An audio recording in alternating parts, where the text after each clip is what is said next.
ya estamos con Luciano Peretto, abogado de la familia de Facundo Astudillo Castro. ¿Cómo estás, Luciano? Buen día. Buen día, ¿cómo va? ¿Cómo ¿Cómo andan? va? Muchas gracias por atendernos, como No, por siempre, favor. muy amable. Luciano, el jueves pasado se conoció el informe del equipo argentino de antropología forense sobre la autopsia del cuerpo de Facundo Astudillo Castro. ¿Querés contarnos y contarles a quienes nos escuchan esa conclusión? Sí, por supuesto. Básicamente, poder de alguna manera arrancar la nota aclarando específicamente que nosotros desde la querella e incluso también la fiscalía interviniente, esta fiscalía colegiada, ¿no? Con estos tres nuevos fiscales, o sea, con el fiscal original más los dos que se han sumado, teníamos menos expectativas de respuesta del cuerpo de Facundo que la que tuvimos. Eso me gustaría Bien. dejarlo plasmado porque la Sí, verdad, digamos, yo, esto con absoluta habilitación de Cristina, que es la mamá de Facundo, que es mi amiga, eh, puedo hablar a las claras y decirte que el cuerpo de Facundo era un esqueleto bien. desperdigado en la costa del mar, en un cangrejal, y que la verdad que pensábamos que iba a hablar mucho menos de lo que habló el cuerpo de Facundo. Y lo que dijo fue precisamente lo que nosotros venimos sosteniendo desde un inicio de la causa, y que tiene que ver con que la muerte de Facundo se reporta de manera violenta, abrupta, una muerte violenta por asfixia, por sumersión. Lo venimos sosteniendo, que el dato de violento es un dato absolutamente destacable desde que Facundo sale de Pedro Luro ese 30 de abril hasta el momento de su desaparición. O sea, la violencia es el común denominador en todo ese trayecto de Facundo.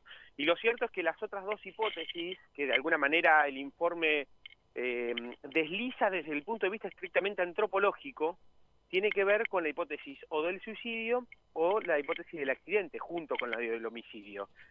Primero, destacar que el homicidio está entre las variables que el propio informe contempla. Y segundo, poder de alguna manera descartar con otro tipo de pruebas las otras dos hipótesis. Primero, la hipótesis del suicidio, el cual nosotros hemos abordado desde la consultora de Virginia Kramer, también el estudio psicológico forense. Facundo no tenía una personalidad suicida, ni mucho menos hubiese hecho dedos 120 kilómetros para suicidarse, estando a pocos kilómetros de encontrarse con su objetivo, que era el de reencontrarse con su exnovia para tratar de reconciliar la relación y demás. Y en la hipótesis del accidente, la verdad que también desde un estudio forense tiene su propia respuesta y es certera. ¿Por qué digo esto? Porque lo cierto es que el cuerpo no presenta ningún traumatismo, ni golpe, ni quebradura que pudiera inferir que Facundo se haya golpeado y se haya desvanecido en un charco. Porque es eso, es un barrial, es un fango, un cangrejal. Entonces, de alguna manera, el estudio conclusivo del estudio o el informe autopsial de Facundo viene a dejar a las claras que ha sido una muerte violenta, una muerte por asfixia, por sumersión, y como bien dice nuestra perita de parte, no quedan dudas que en el contexto forense que se ubica, ha operado un homicidio tal cual lo venimos sosteniendo nosotros en el marco de la causa, y obviamente rodeado de un conjunto de pruebas subjetivas y objetivas que tienen que ver con los contactos policiales, porque si no, que expliquen qué hace la turmalina en el baúl de un patrullero, qué hacía un amuleto de Facundo en poder de la policía, de qué son estos mensajes de texto, ¿no? Que vos quedate tranquila que nadie va a saber que fuimos nosotros y cualquier cosa hicimos lo que el jefe nos lo pidió. Todo esta circunstancia es la que hay que enmarcar este resultado violento que ha arrojado la autopsia. Bien, clarísimo.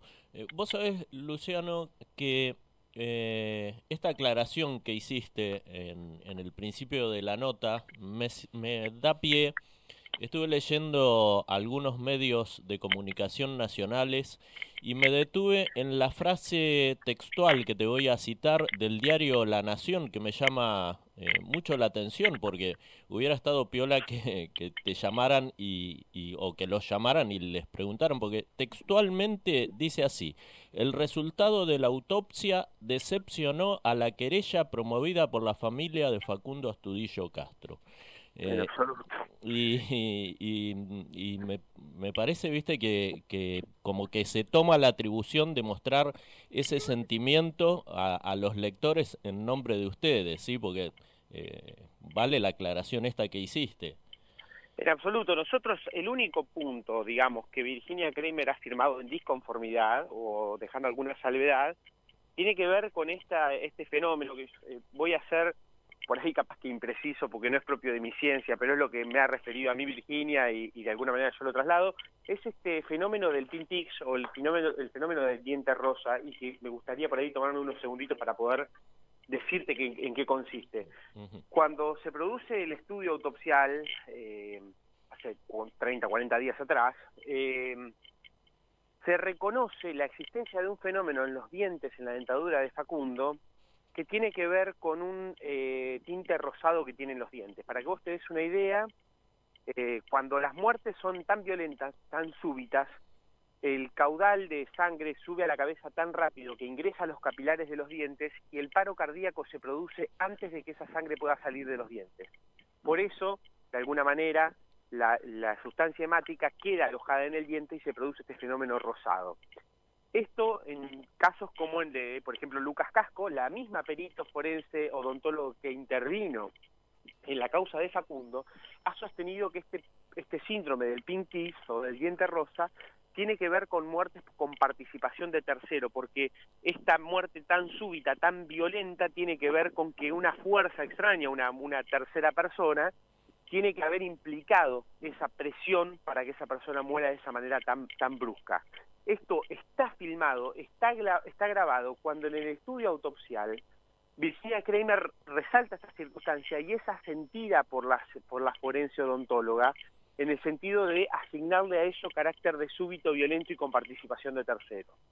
En esta devolución, en esta conclusión, esta perito forense odontóloga refiere que no puede asegurar que eso se pueda deber, como sí lo ha hecho en otros casos, vuelvo a decir el caso Casco, se pueda deber a participación de terceros. Ese es el punto que a nosotros nos genera cierta disconformidad de que no haya quedado aclarado en el propio estudio conclusivo y al que seguramente maliciosamente este medio que vos informás debe haber echado mano, pero por supuesto que nosotros la idea de compartir de que se trata de una muerte violenta por asfixia por sumersión, por supuesto que tiene que ver en absoluto sentido con lo que nosotros venimos sosteniendo y con lo que la Fiscalía viene sosteniendo, porque no te olvides que a pocas horas de que se dio a conocer el estado conclusivo, la Fiscalía emite a través de fiscales.gov.ar un comunicado diciendo que el estudio conclusivo viene a reforzar y a poner mayor énfasis en la hipótesis de la desaparición forzada seguida de muerte. No ha variado la carátula.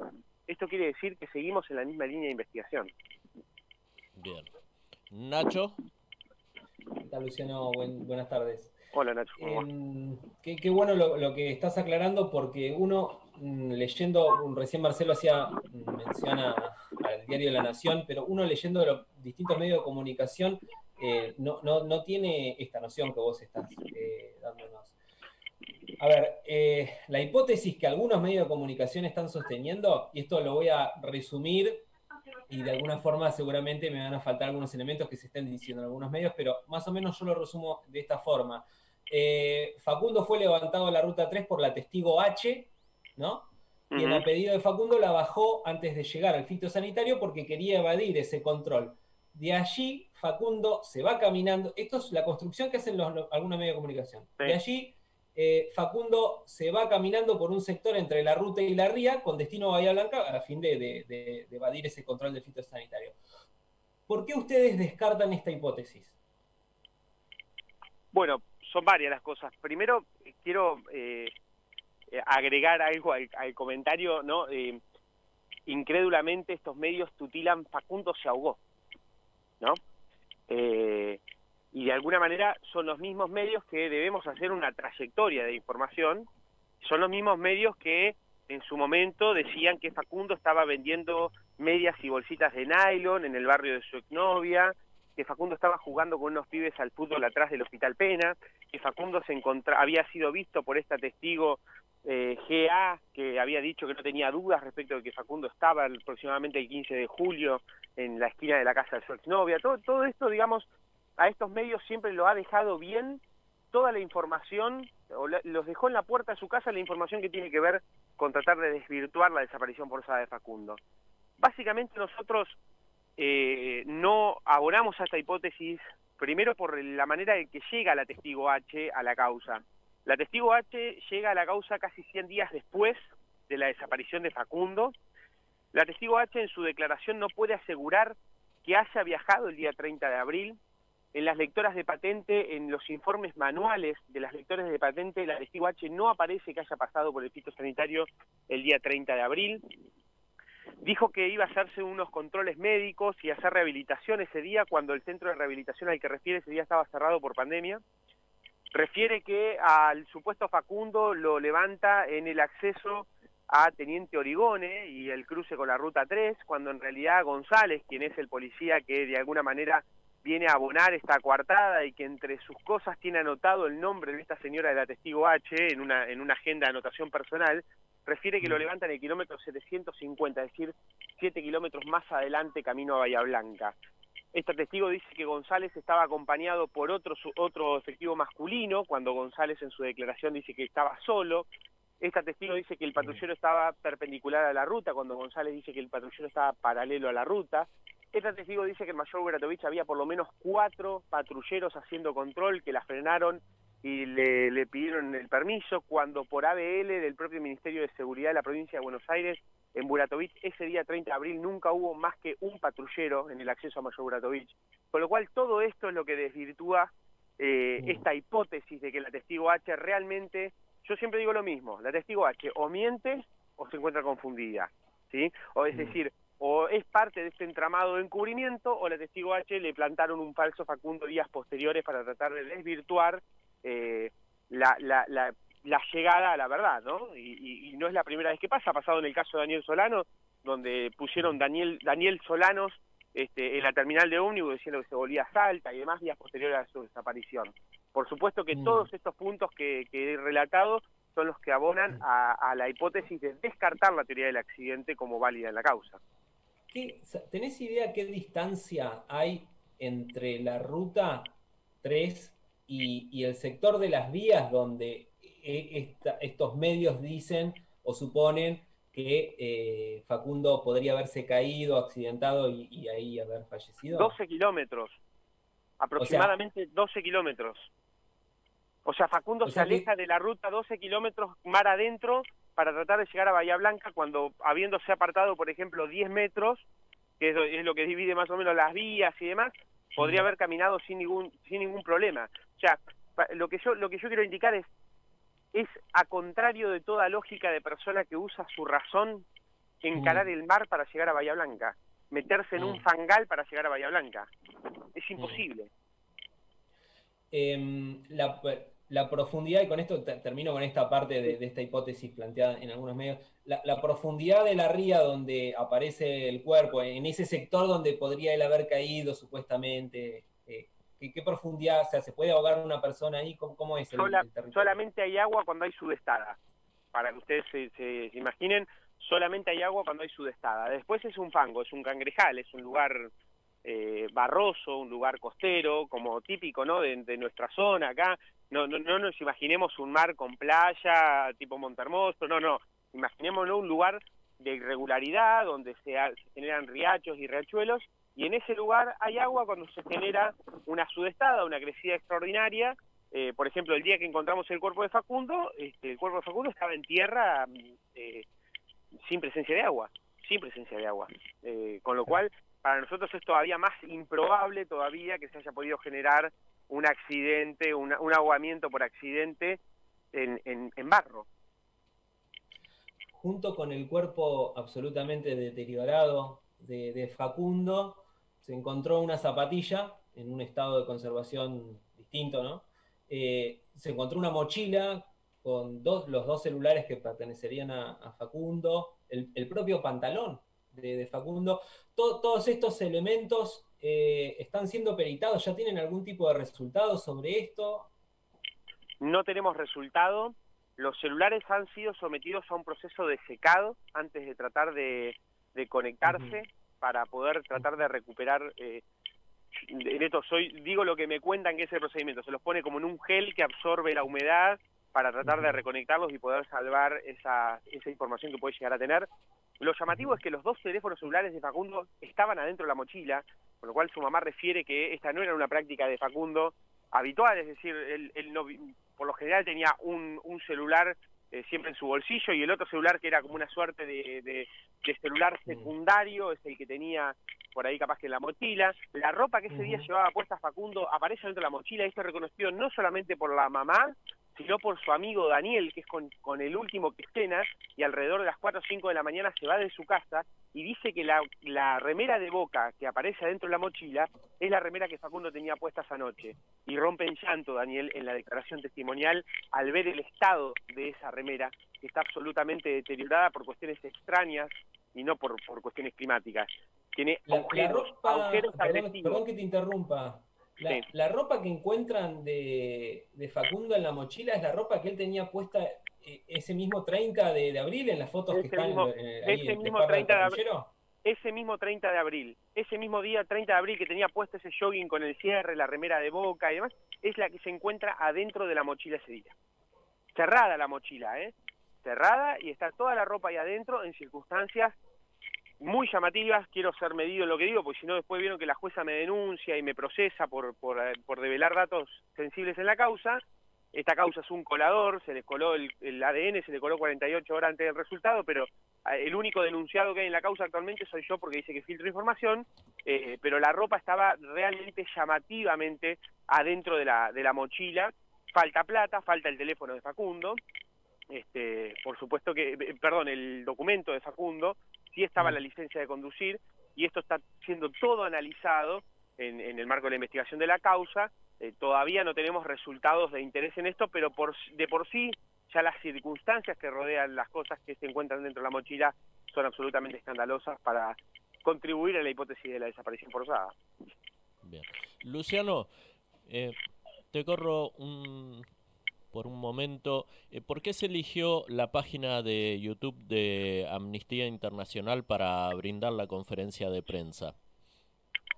Amnistía viene acompañando a Cristina desde muy cercano a que Cristina interpone la denuncia federal por desaparición forzada de personas.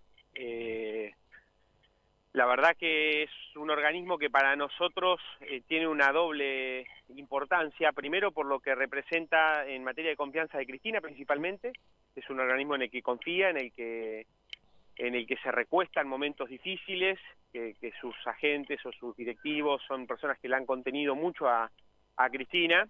Y segundo, porque para nosotros representa también la manera de exponer de manera internacional lo que está pasando en Argentina. Y lo digo con conocimiento de causa. Con el doctor Aparicio por lo menos tenemos una entrevista por día, o al menos 5 por semana, porque lo tratamos de hacer los días de semana, de hechos de violencia institucional en todo el país. Hemos tenido consultas de Neuquén, de Puerto Madryn, de Córdoba, de Santiago del Estero, de Misiones, bueno, obviamente provincia de Buenos Aires, de pibes que le han reventado los intestinos a palos, y que obviamente nosotros, imagínense una cosa, yo les explico mi situación. Yo soy un abogado de pueblo, yo soy un abogado de familia y sucesiones, que trató de acompañar a su amiga a sacarle fotocopia a un expediente de la averiguación de paradero de su hijo y terminó enrolado en esta causa penal absolutamente compleja. Por supuesto que nosotros no estamos en condiciones de hacernos cargo de representar todos y cada uno de los casos que nos pueden ir llegando, pero sí para nosotros es importante que Amnistía esté en esta circunstancia porque es la manera de exponer para nosotros lo que está pasando a lo largo y a lo ancho de todas las provincias de nuestro país, sin distinción de colores políticos, sin distinción de gobiernos. Esto es una práctica repetida, lamentablemente en tiempos de democracia, y Amnistía está de alguna manera absolutamente convencida de que este planteo tiene que llegar a organismos internacionales para que se intime al Estado argentino a asegurar que estas prácticas sean definitivamente erradicadas de esta bendita democracia que tenemos en nuestro país. Bien.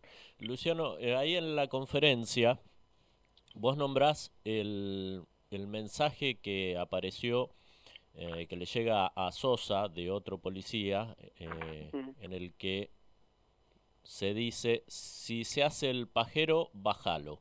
¿Ya se tiene el nombre de ese policía que envía el mensaje? Sí, absolutamente, sí. Tenemos el nombre, tenemos la ubicación. Ese policía está ubicado en la estación comunal de Mayor Buratovich, circunstancia que se ha negado absolutamente, y lo más llamativo de esto es que Sosa contesta ese mensaje diciendo dale, y el patrullero instante después mueve de la ruta hacia la comisaría del centro. Circunstancia que esta fue negada durante toda la investigación de que Facundo haya sido trasladado a la comisaría de Mayor Buratovich, pero obviamente las comunicaciones y el seguimiento satelital dice otra cosa totalmente distinta. O sea que ese bajalo, ¿qué interpretación le dan ustedes? Yo le doy dos interpretaciones, pero la verdad que los que tienen que explicarlo son ellos, ¿no? Pero para mí ese bajalo puede corresponder a bajalo a la comisaría, traelo para acá, si es el pajero, claro. O puede ser recontracagalo a palo, y eso sea bajarlo también, ¿no? ¿Entendés? O sea, lo que comúnmente bajale el copete, bueno, sí, puede ser ese bajalo. Pero el patrullero recibe ese mensaje, pone dale, y el patrullero se mueve inmediatamente. Inmediatamente se mueve y está, no recuerdo si 20 o 25 minutos parado en la comisaría. Luciano, ayer Cristina mencionó que en algunas de las muestras colectadas a lo largo de la causa se había detectado ADN compatible con el suyo. ¿Vos podés decirnos en qué elementos se encontró ese ADN? En un patrullero. En un patrullero en el que se negó absolutamente la presencia de Facundo, se encuentra un pelo compatible con el pelo de Cristina. No podemos comparar con pelo de Facundo porque no tenemos pelo de Facundo. Lo comparamos con el de Cristina y es compatible. Bien.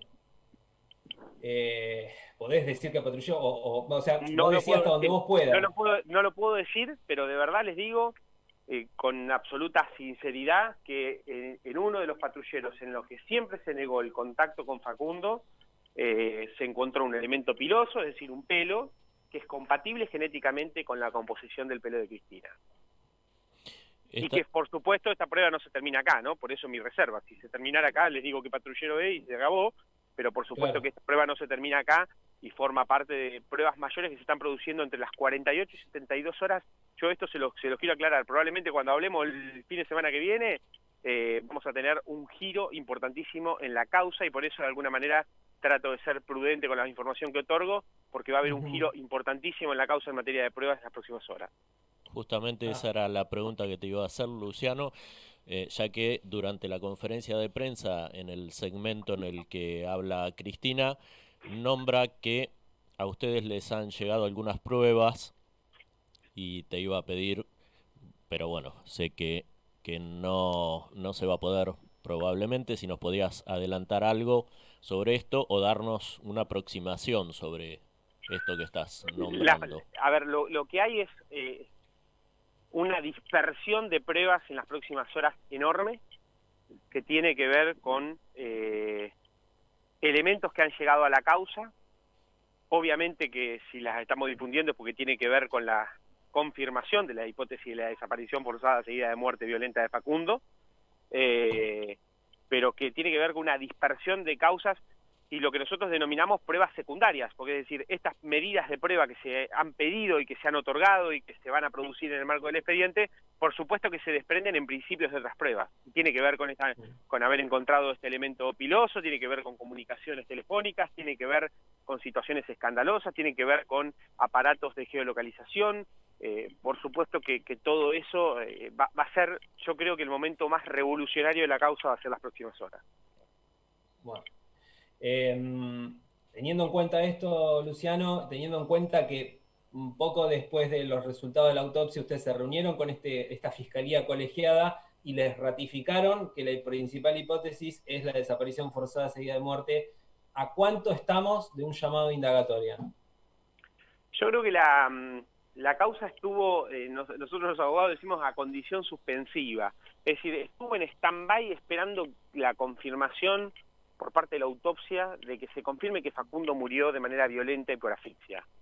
Si Facundo moría de un politraumatismo accidental, yo creo que se desinflaba y se estimaban varias cosas, lo mismo si hubiese sido por un suicidio, ¿no?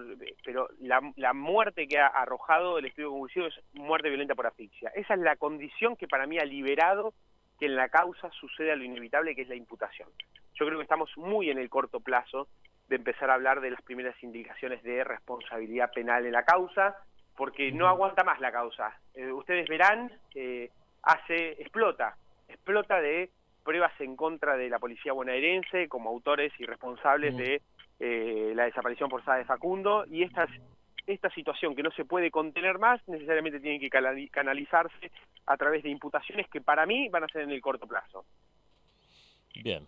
Leandro Aparicio es un poco menos optimista que yo, pero por supuesto que en esta estamos en la misma lucha, y yo soy mucho más optimista porque entiendo que no hay más lugar para las especulaciones y tiene que haber definiciones. Bueno, Luciano, te agradecemos una vez más por haber atendido el teléfono a Decime la Verdad, a Vorterix Bahía, y probablemente te volvamos a llamar a vos o al doctor Aparicio. Bueno, muchísimas gracias a ustedes por ocuparse y que tengan muy buenas tardes. Bueno, buen fin de Muchas semana. gracias. Seguimos con más Decime la Verdad.